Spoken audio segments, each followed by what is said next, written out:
அதிரா அடிகளருளிச் செய்த மூத்த பிள்ளையார் திருமும்மணிக்கோவை. பாடல் 23.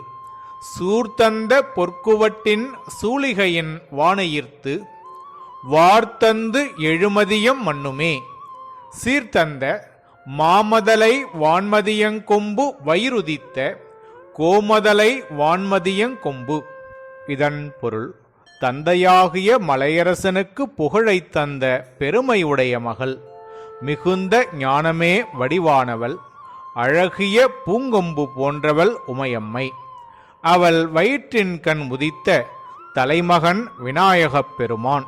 அப்பெருமான் தமது திருமுடியில் அணிந்துள்ள பிறை, அம்முடியை வானத்தில் செல்லும் பிறை, பொன்மலையின் சிகரம் என மயங்கி வந்து பொருந்துவது போல் உள்ளது என்கின்றார்.